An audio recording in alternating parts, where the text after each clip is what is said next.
So we're here today with our friend Bruce Williams, and we're happy to say, Bruce, you are now an Arizona drag racing legend. Well, you've always been one, but we want to have a chance to get you in here and talk about, where you're from and your passion for drag racing, because it's pretty amazing.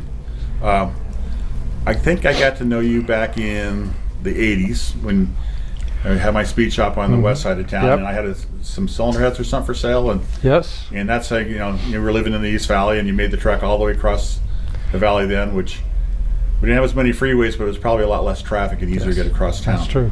But tell us about yourself. So where were you born? I was born in San Jose, California. I grew up in a small Southern California town called Ojai, which is about 60 miles north of Los Angeles, 20 miles inland from Ventura, California. Very rural area.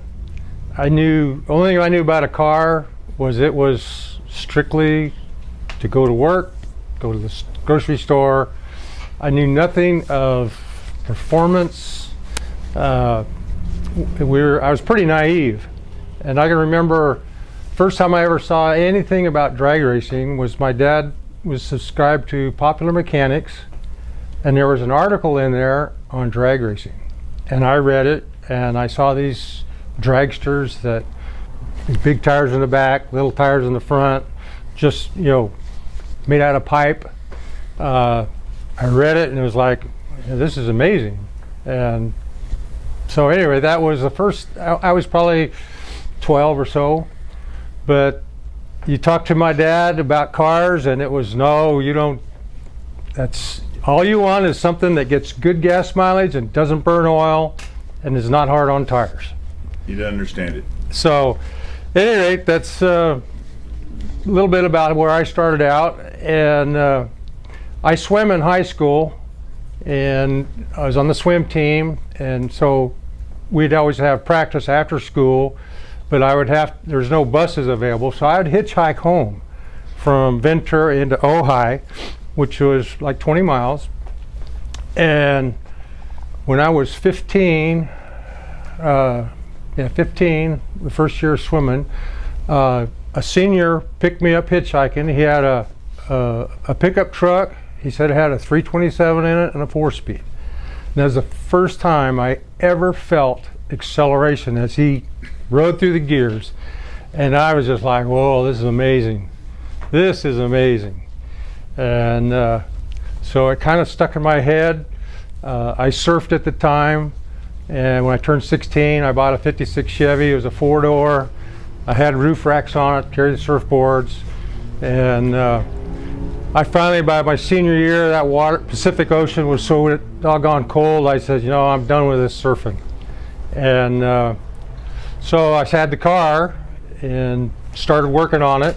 And my dad would just say, oh, no, that's the only thing you need to do on that car is fix the oil leaks. That's all I need to do. You don't need to change the gears.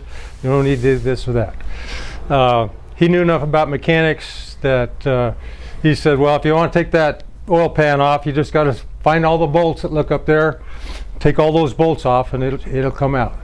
And says, you'll figure it out. And so I just started working on the car myself. I had just a very rudimentary set of tools, and instead of hanging out with the surfer guys in my senior year, I started hanging out with the car guys, and kind of got the bug.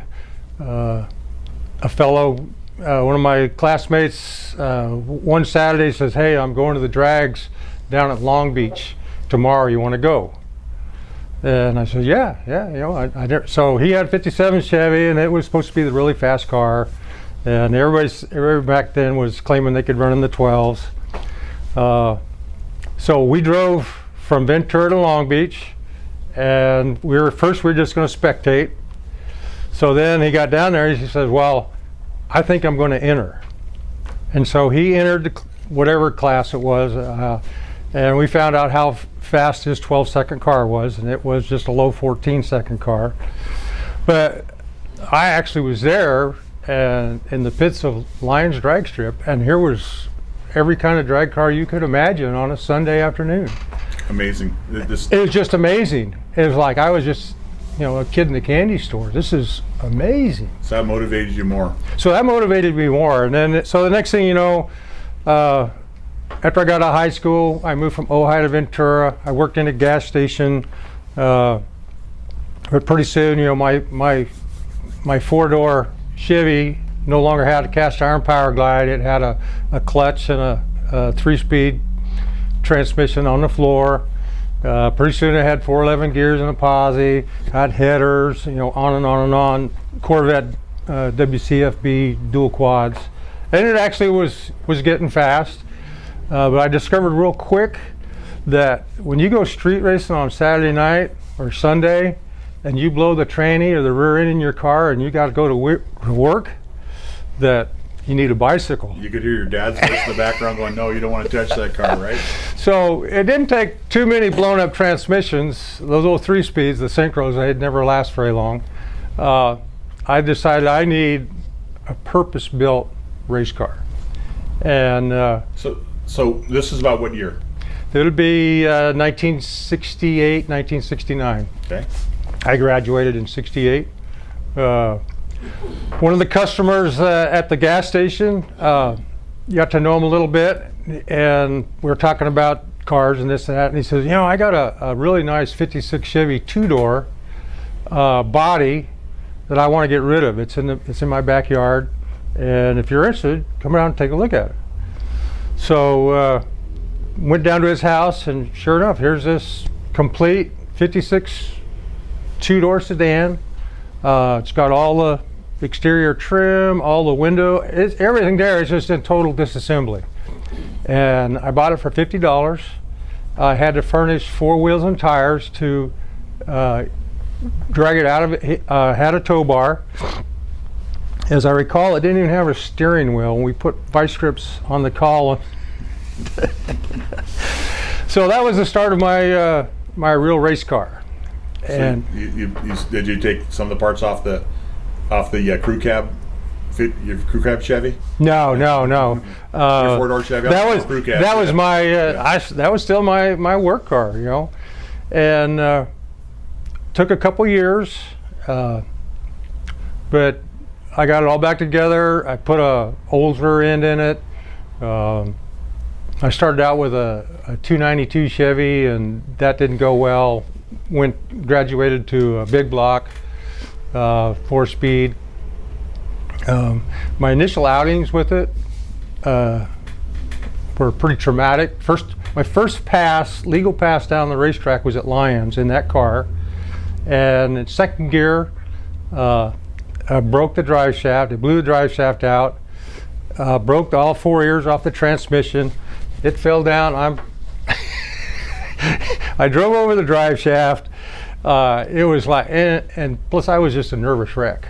I was just, every day going to the race was kind of a gag and puke event for me. But you went back. But I went back. It was like, it's got to be. This is amazing. So this gets you in the early 70s. Yeah. So initially, we got through the broken transmissions and this and that, and I switched to a clutch turbo. So I was just never that good with the left foot, right hand, and the clutch turbo. All I had to do was let go of the clutch once, and boom. So What brand was it? Was it a home built one, or you remember? No, it was a Fairbanks. Okay. It was a Fairbanks. Got it from Service Center. That was your speed shop? That was a speed shop back then. And so I raced that in class, AHRA. It was Formula 1 or 2, B hot rod.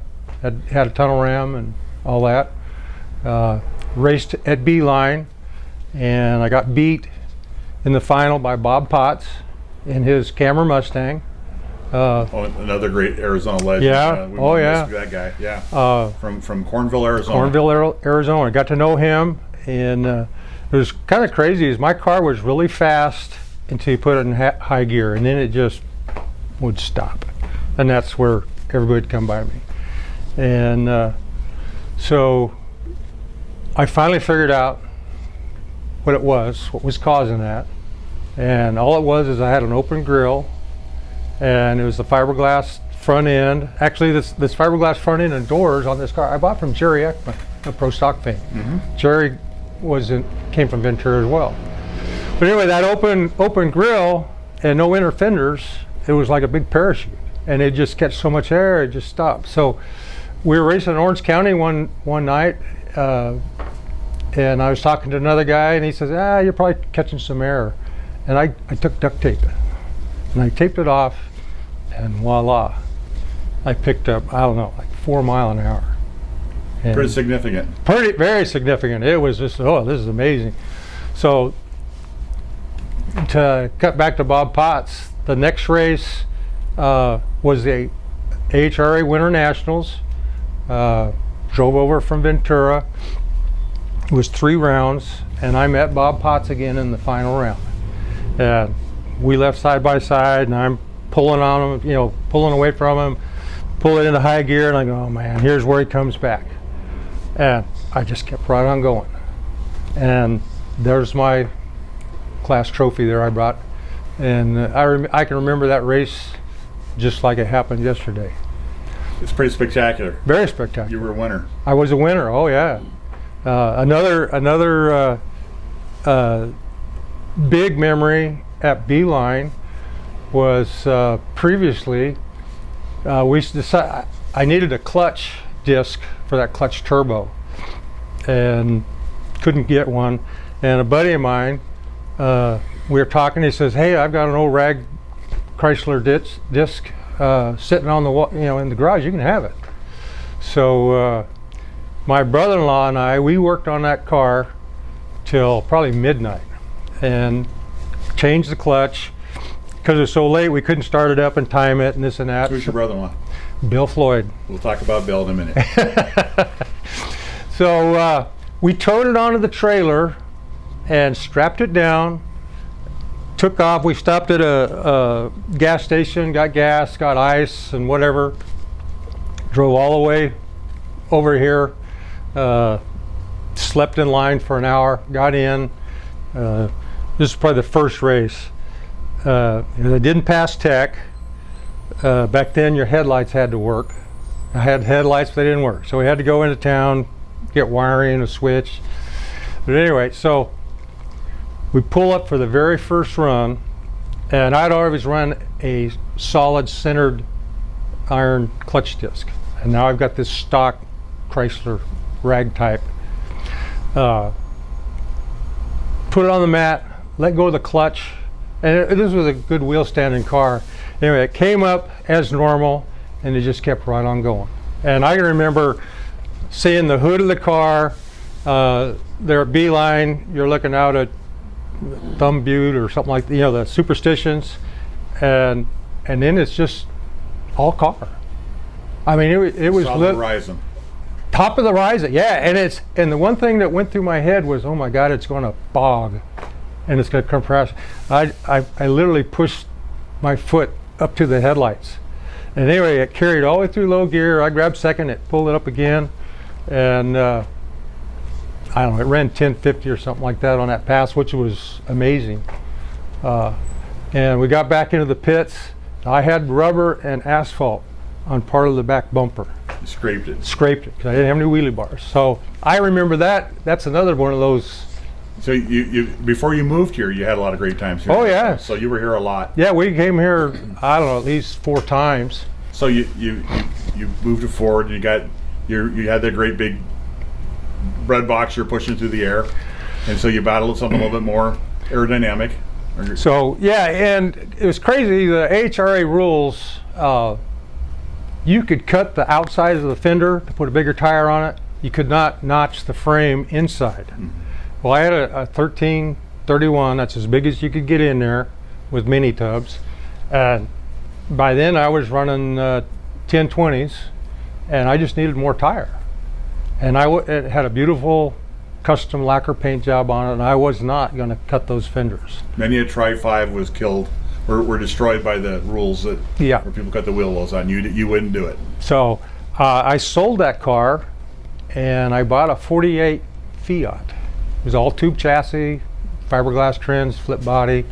I put the same engine and trans in it. And that was an interesting car. It was a lot of fun to drive. It made me a much better driver because it would, it could make nine runs in a straight line, and then the 10th run, you didn't know which way you were going to point. So you really had to learn to be up on a wild thing. Up on the wheel. We raced a lot at Santa Maria drag strip back then, which was an old airport runway right next to the newer Santa Maria airport. And it was interesting is had a short shutdown that was pavement, and then there was a single lane dirt road. And when you were racing another fast car, you were racing to see who got to the dirt road first, so you didn't have to eat the dirt on the return road. And it was short enough that with that Fiat, I had to use a parachute to stop. And on a run up there, made the run, hit the parachute, and I let off the gas. And next thing I know is I'm looking down at the ground at about a 45-degree angle, just straight down. And what had happened is during that run, it had a torsion arm front suspension. One of the torsion arms broke. And as soon as I let off the gas, frame dropped, starts to pole vault. And luckily I had let the parachute out early and it pulled me back. And so I bounced around, shined off into the weeds. There's no guardrails. And that was that. That happened, that torsion arm broke twice. And the only place I could find replacement parts was from Frank Huzar, Race Car Specialties down in the valley. And I bought everything he had because they didn't make that anymore. And the reason they didn't, because they were kind of spindly. They broke. They broke. Yeah. And so I sold that car, and I bought my Corvette. And that's where the car I first knew you. Yes. Now the Corvette has a little bit of history in that when I had my '56 Chevy, there was a fellow in town that he was the chassis guy that did, straight axles and this and that, named Jerry Blackwell. Went up to his house to see about getting an old rear end and what had to do to put it in. And I go into his garage, and here's this '58 Corvette. It's got a hood scoop, straight axle, got the old rear end, the tire sticking way out. And I was, still late teens back then. And I was like, oh, this is an awesome car. Well, I got to know Jerry very well, and actually I started working for him, and he had a little fab speed shop. And all those years, he'd always talk about how it used to run down at Long Beach. And I always wanted it. I figured that's the only way could afford a Corvette is because they were so expensive, and insurance and this and that. And I got a call one day. It says, I'm selling everything and I'm moving to Europe. I'll give you first crack at the Corvette. And he wanted, I believe, $3,000. I had a guy on the line to buy my Fiat for $2,500. And so this fellow came and gave me the money. I went to the bank and I took $500 out on my credit card and I bought that Corvette. And that was in 1976. And when it had a straight axle, had an older end. I've gone through it 3 or 4 times, did a back half on it, narrowed the housing, and eventually I put a roadster cage in it. Made it. We were running in the 8s back then with a single hoop roll bar. Mm-hmm. We were running 8. Now I raced Super Comp with that car, and so it was during the ownership of this car. You brought this car when you moved to Arizona. Well, we had it. Let's see, I bought it in '76. We moved it to Arizona in '86. So in that 10-year span, we raced at Orange County, Irwindale, Bakersfield. We went to Ontario to race, but it was so windy it got canceled. I raced at Big Willie's Terminal Island, Santa Maria, Palmdale. We went to Fremont multiple times. This is all flat towing too. So Exciting days of flat towing. yeah, and so anyway, somewhere in the early 80s, Supergas started becoming popular. Started up in the Fremont area, and they ran a 980 index. And down in Orange County, they started a group called Southern California Pro Gas. Oh, gosh, okay. And they ran on a 980 index as well, I believe. And that was before throttle stops, before delay blocks, delay boxes. We were just, the old bolt under the throttle, pick a spot on the guardrail, a sign, to try to get on that. And NHRA was interested in highlighting this class, and they contacted us that they wanted us to do a exhibition at the Winter Nationals. Mm-hmm. So we took a qualified 32 car field that we raced at Orange County 3 weeks previously, and they shifted the ladder one count. They let us on the facility Sunday morning bright and early, and I think we got 2 time runs, and my wife, was there. We had our little 64 El Camino, and back then we didn't have much cooling system, because we would just cool down after every run. Right. At Pomona, you don't have that. You had a hot lap. You had a hot lap. And so we found some empty gallon milk jugs, water jugs, and Ellen found the only water spigot in the whole pit area. And she'd tow me up, I'd make a run, and she goes back and she's filling up these water jugs. And I'd come back and we drop the water, cool it off. And so at any rate, to race there was just amazing. I remember pulling up, doing a burnout, and you're pulling up the stage, and you look around, and there's just thousands and thousands of people. And it was like, wow, this is quite Your first big time. This is my first big time.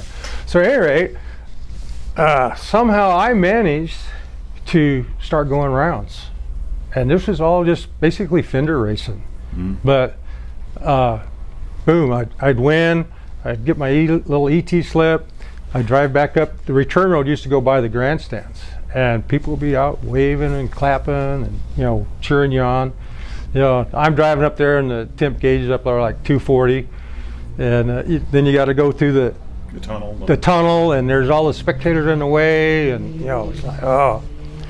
So you're hooked on that type of racing. You knew you had some success. Yeah. So before you moved to Arizona, before all this happened, let's talk about Ellen.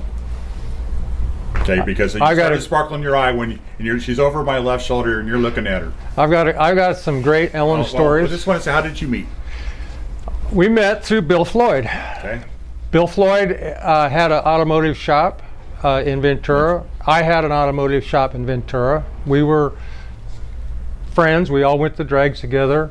We went out cruising Main Street and this and that. He was dating Ellen's older sister. And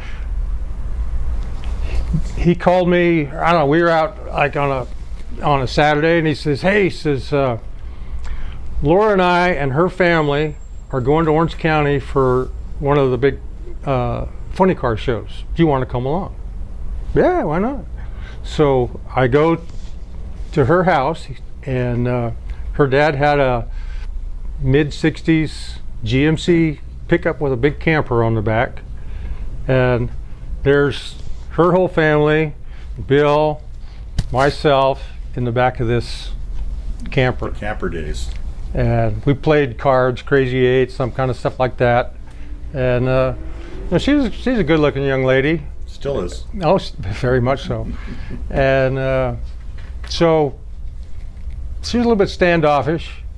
But I called her. Look at you, Bruce. I mean, you're a drag racer. Yeah, what could go wrong? So anyway, I called her up a couple weeks later, and we went out on a date, and we hit it off a little bit. And so shortly thereafter, we were going to go race. We were going to go to Santa Maria and race. My race car is broken, So we drove up in my 66 Bel Air. It was my tow car. And we get to the track, and Ellen's looking around. She'd never really been. She says, "What's with these cars? All their tires are bald." So, sure enough, I get there to be a spectator, and a drag racer just can't be a spectator. So I entered the sportsman class, and I won. I won $75 cash, little trophy. So on the way home, we stopped at a pizza parlor for pizza and beer. They brought out pitchers of beer. We had, pizza, and they all had a beer too. And we get ready to leave. I paid the bill, and we get in the truck or the car, and Ellen said, "Look what I got." And she had this great big old, she'd taken the whole picture, empty beer pitcher. And I go, "Well, she's the one for me." So you liked her because she had a little larceny in her. A little bit of larceny in her. That's great. So your people know you and her, and of course your family, but you came to Arizona. So what year did you come to Arizona? Came to Arizona January 1st, 1986. And your reason for moving here? Reason for moving here was to keep my job with AT&T. I had been permanently transferred to Manhattan, New York, and we flew back in December of '85 to look for a house. Couldn't afford to live in the city. I think the high the whole week we were there was like 25 degrees. So Arizona was the place to be. And flew back, and I was going to quit my job. I'm not going to New York. And a couple of the bosses says there's work in Arizona if you'll pay your own way. And I go, sign me up. And so they accepted my request. I got a call, says be to work January 2nd, Scottsdale, Arizona. The Mountain Bell office was there just off of like Scottsdale and Indian School, between it and Camelback. And there I was. Had no idea where the racetrack was. I knew there was Firebird Raceway. I had no idea where it was. We wound up renting a house in Chandler by the Intel plant. And after we rented it, I asked the realtor, "Do you know where the drag strip is?" He said, "Well, yeah, it's like 5 miles from here." Feet.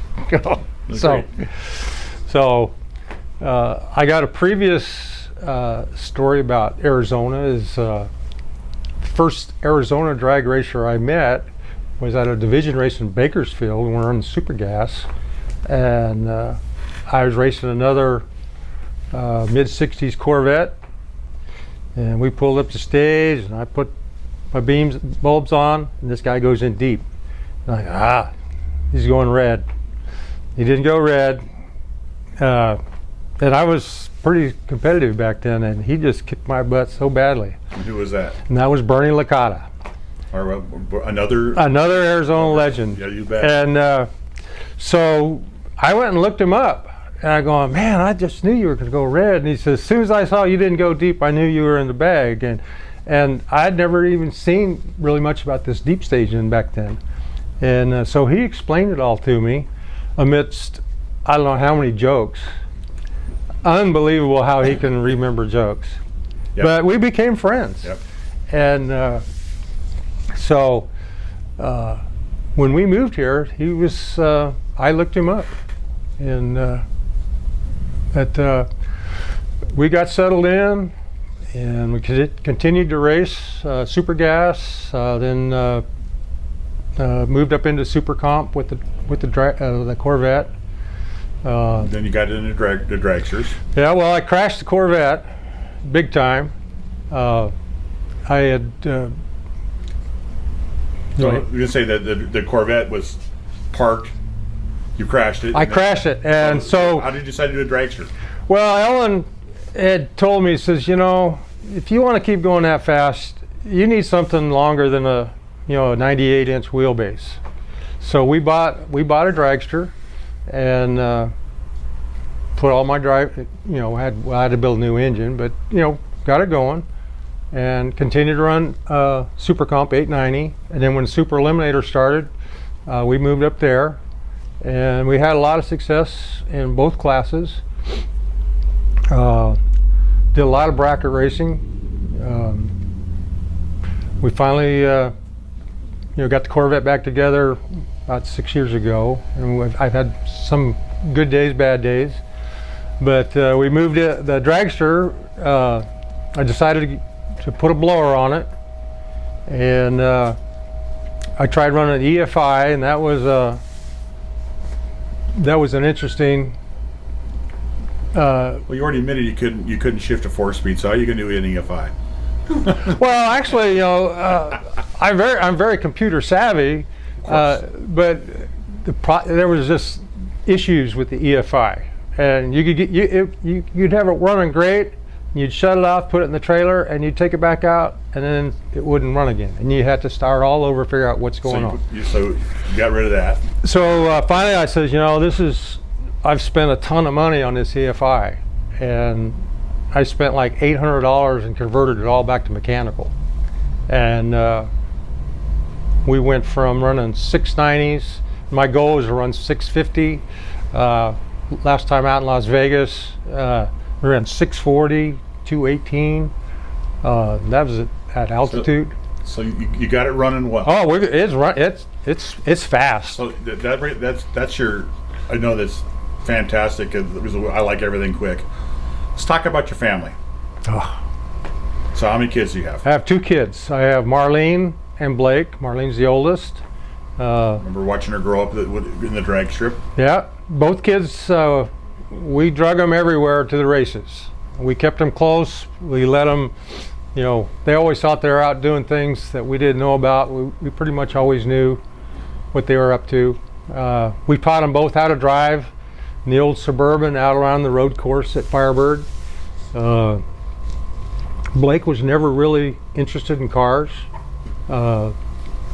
He went just because, he got to ride the pit scooter or whatever. And one Friday night we were out there, and he was probably 15, and some of his high school friends were there. And so he's over there hanging out with them. They got their little Hondas or whatever, they're street cars. And, well, Blake, what are you doing out here? Oh, I'm here with my dad. What kind of cars your dad got?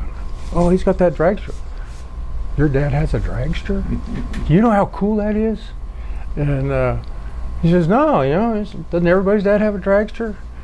Well, I tell you, that following Monday, I think by lunchtime, everybody at that high school knew that Blake's dad had a fast dragster. He was the cool kid all of a sudden. All of a sudden, he was a cool kid. And so he wanted to get his driver's license. All of a sudden, boom, I want to know all about this race car. Well, he was pretty lazy when it came to schoolwork. And his mother, God bless her, says, you want to drive that race car? You got to maintain a B average. You got to get a B average. So he hit the books. His girlfriend was, helped him along. He gets a B average. Off we go. He's wearing my driving suit, driving our car. He gets his driver's license, and he starts kicking butt in Supercom. And so the next time report card comes out, he's back C's and D's again. What's this? He says, you never said I had to maintain it. So he didn't race for another semester. And he knew then that we meant business. So he brought his grades up, and he continued to race. He went on to college. He made the dean's list. Marlene. Quite a man, quite a young man. Yeah, he's quite a young man. My daughter Marlene, she's gone all the way, got her master's degree. She is now the director of the WIC program for all the state of Arizona. She is at the. Your kids are fantastic. They're just. Your pride and joy. They had to take after their mom. It's like. Oh yeah, no, I feel the same way without my bride. With Kathy, I wouldn't be anywhere. So, Ellen and you're a fantastic couple, and you're not. Great thing what I like about is the family aspect. Yeah. And you got a lot of great people who have helped you. You talk about your in-law, Bill Floyd. So I know Bill Floyd from my experience in the aftermarket. Served on some SEMA councils with him. Quite a racer, circle track racer, loves open wheel cars. But our friend Bill has become, he ran Borla and he ran a couple of big companies and he was very successful. but he's found his real success is with oil centers, Lucas Yes. Oil Centers in Indiana. Yes. So he was a first of a kind, one-off, convinced Forrest Lucas this was a good deal, and he's doing great. And a lot of what I've learned in the industry, I've learned a lot from Bill as well. So I'm very blessed to have him as a friend, and you as a friend. Yeah. You've certainly brought a lot to Arizona. You're basically you're a Californian Arizona before it was cool to be from California. You were, I mean, you went back when it was cool to be from California. It was. Yeah, and so you're basically, we'll call you a native now. We'll give you that status, and you're an Arizona drag racing legend, and you've done so much for the racing community. I know you've helped and mentored and many people. You know, you retired, but you went on. You're helping build rear ends and engines for people, and it's still your passion. So it's in your blood. So we look forward to seeing you out there for a long time to come. Well, thank you so much. It's I feel when I've listened to the predecessors that are here today that they're true legends. You know. Okay, you're an okay legend. No, Bruce, come on, you're truly a legend and well deserved. And I think that just the fact that legends also help a lot of other people, and you feel with that. People like you talk about, Bernie told you something, this guy told you something, people gave you tips. I know you've helped other people. Oh, You've yeah. gone out to races, not with your car, with other people's cars. So, and you've helped many people, come follow you into drag racing and have been very successful. So you're a legend, and congratulations, and we appreciate you being here. Well, thank you so much.